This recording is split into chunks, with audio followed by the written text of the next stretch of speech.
भाग्य और कर्म की अद्भुत कहानी।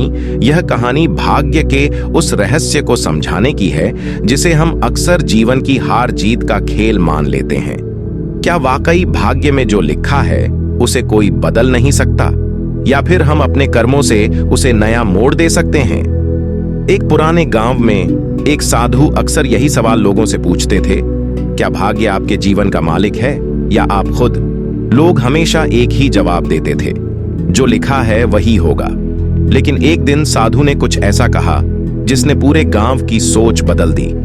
यह वही कहानी है जो आपके दिल और दिमाग को झकझोर देगी और आपको यह सोचने पर मजबूर करेगी, क्या भाग्य वाकई अनमिट है? अब आगे की कहानी में जानिए कैसे साधु ने लोगों को सिखाया कि उनके कर्म भाग्य से भी बड़े हो सकते हैं। कहानी शुरू होती है एक छोटे से गांव से, जहां लोग अपने भाग्य पर अंधविश्वास करते थे। उन्हें यकीन था कि भाग्य का लिखा कभी मिट नहीं सकता। गांव के लोग अपनी परेशानियों और असफलताओं का कारण भाग्य को ही मानते थे। वे कहते, जो भाग्य में लिखा है वही होगा, हमारे कर्म कुछ नहीं कर सकते। लेकिन उस गांव में एक साधु आया जो अपनी अलग सोच के लिए प्रसिद्ध था। साधु गांव के चौपाल पर बैठता और रोज एक ही सवाल पूछता, क्या तुम सच में मानते हो कि भाग्य का लिखा कभी बदल नहीं सकता? लोग हंसते हुए कहते, हाँ महाराज, हमारे पुरखे भी यही कहते थे। साधु मुस्कुराते हुए बोला, तो आओ मैं तुम्हें एक कहानी सुनाता हूं। उसकी बातें सुनकर सभी उत्सुक हो गए। साधु ने अपनी कहानी शुरू की। एक बार की बात है, एक गरीब किसान था जिसका नाम मोहन था। उसकी जिंदगी में कठिनाइयां ही कठिनाइयां थीं।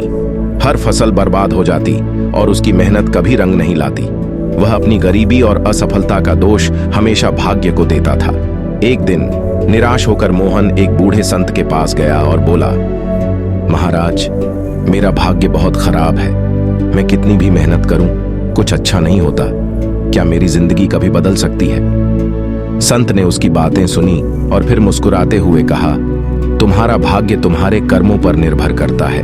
अगर तुम अपना रास्ता बदलो तो भाग्य भी बदल सकता है। मोहन को यह बात समझ नहीं आई।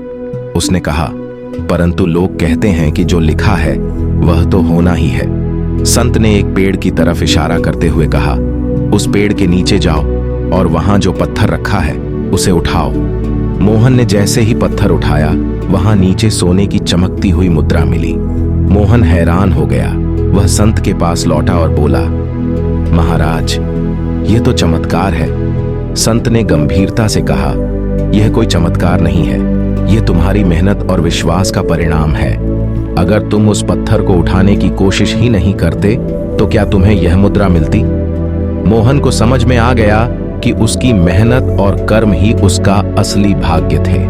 उसने अपनी जिंदगी में कभी हार न मानने का निश्चय किया और अपनी हर कठिनाई को चुनौती के रूप में लेने लगा। धीरे धीरे उसकी मेहनत रंग लाई और वह सफल हो गया। साधु ने गांव वालों से कहा, याद रखो, भाग्य का लिखा मिट नहीं सकता अगर तुम खुद उसे बदलने की कोशिश न करो। लेकिन अगर तुम सच्चे दिल से मेहनत करो तो तुम्हारे कर्म भाग्य को भी नया आकार दे सकते हैं। गांव के लोग साधु की बातों से प्रभावित हुए और उन्हें समझ में आ गया कि भाग्य केवल एक बहाना नहीं हो सकता, असली ताकत उनके कर्मों में थी। कहानी का संदेश, इस कहानी का मुख्य संदेश यही है कि भाग्य अटल नहीं है।